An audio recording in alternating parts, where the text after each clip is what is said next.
have been posting some reviews for reviews I've had recently for my books, and these are reviews from other people for my books.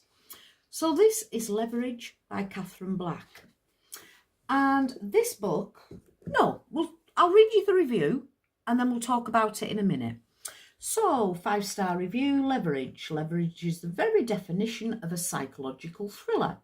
I couldn't escape the captivating story as I helplessly turned another page. It had me in breathless shock and frantically guessing what would happen next. I wandered lost and far from my comfort zone. The experience of reading the story prompts the reader to contemplate afterwards and ask themselves, what would I do in that situation?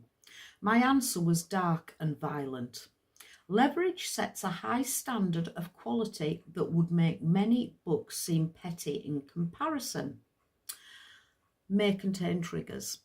So this book has had more negative reviews than any other. It's also had more positive reviews than any other. Leverage by Katherine Black. And the reason being, a rat dies in it. I'll read you the blurb if I can see it. It says, "Will you be my friend?"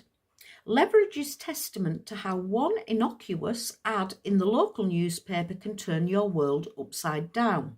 Two people come into Beth's life. One gives her a reason to die. The other takes away her choice. She appears out of nowhere and wants to be Beth's friend. It'd be sweet if it wasn't such a sinister obsession. Beth is ensnared, her tranquil life spiralling into a vortex of chaos that she can't escape. Black's signature talent for probing the human psyche and unearthing the hidden pockets of humanity that we dare not acknowledge is at its peak in Leverage. In this book, she bypasses Black and goes to whatever Black becomes when it gets darker. This is a story about power. How much influence can one person have over somebody else? Be Beth's friend and find out. Every once in a while you read a book that stays with you long after the last page is turned. This is one of those books, and that was a review by J. Jonas. So Leverage by Katherine Black.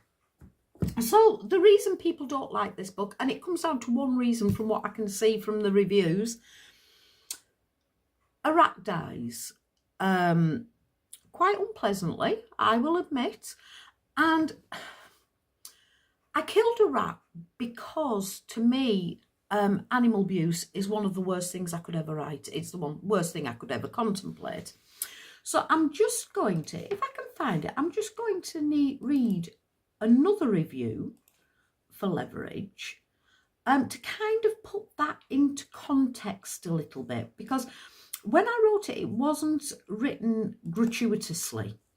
There was a very good reason for writing the death of the rat. Let me see if I can find it. So, Leverage from the author of A Question of Sanity, Katherine Black. It's a 5-star review.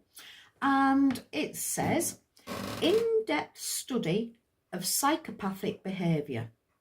The fact that some reviewers have been triggered by some scenes is a testament to the powerful nature of this excellent examination of a killer's mindset. There is one scene of animal abuse in the whole book. A rat is eaten by a snake. Animal cruelty is a well understood behaviour in psychopathic profiling. Manipulation and coercion are also behaviours that law enforcement sees as red flags when profiling suspects.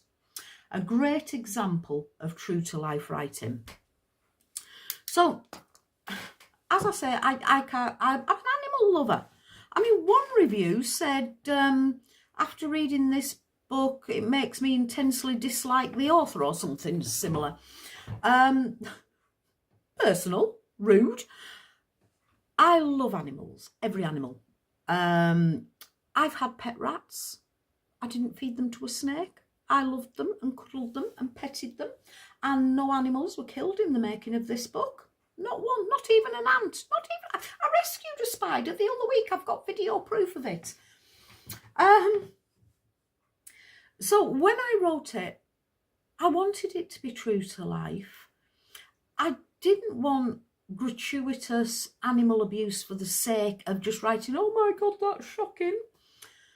I wanted it to be a build of this character's entire being and personality. I love Jennifer. She's my favourite character, the best character I've ever written as far as I'm concerned, because Jennifer says all the things that I would never dare say. She's got absolutely no filter. And she comes into Beth's life. She wants to be Beth's friend. And it's a story about wills. Whose will is the stronger, Beth's or Jennifer's? And you might be surprised by the outcome. Give it a go. Don't give it a go. This book is not for everybody.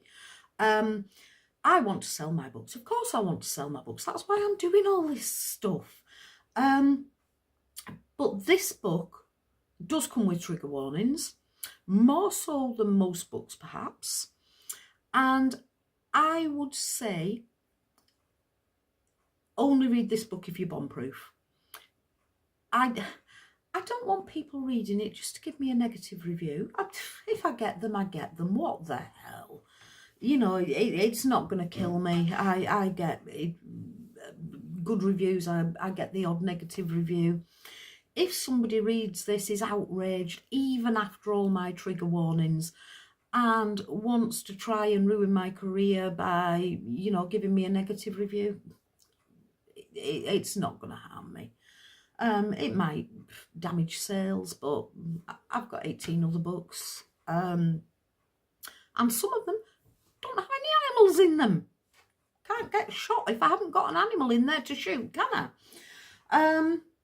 So yeah, give it a go. If I could ask you please to only read it if you're not going to be absolutely triggered by that. If you ignore me, fine. I've got, as a writer, we've got to take it. You know, if we're putting stuff out there, then we have to be prepared to take flack back. It's no good saying, oh, I got a negative review, I'm going to stop writing, I'm so unhappy and, you know, bothered by this. They don't bother me. I've had, in a 20-year spate of writing books and 19 books published, I've maybe had 20 bad reviews. I think doing this I'm going to get a lot more negative reviews, because as I do these videos, a lot of people aren't going to like me. I'm not professional. I don't do professional reviews. I do everything in one take. If I fluff up and make a mess and, you know, sod it. It is what it is. So I think a lot of people aren't going to like me, and therefore, because as an author, you put your books out there, you don't put you out there. The whole reason I'm doing all of these videos is my manager said, get on social media and post interesting content. Half of it probably isn't interesting, but I'm trying. You know, post interesting content that isn't about your books or anybody else's books. Put on a mix of stuff. That's what I've been doing. Some people are going to take against me. I get that. So I think when it's not just about the books, when it's about the books and me as a person, I think I'm going to get a lot more negative reviews as time goes on. And yeah, okay. I'm not going to say bring it on because I don't want them. That sounds as though I'm inviting them. So I'm not going to say that. I didn't even think it. It didn't come into my head. And I very rarely lie. I want people to like me. But more importantly, I want people to like my books. I'm not that bothered if you don't like me. You know, it doesn't matter. But I would like people to like my books. So please, give this one a go if it's not going to bother you. And come and talk to me about it. I love chatting. Thank you very much. Nice chat.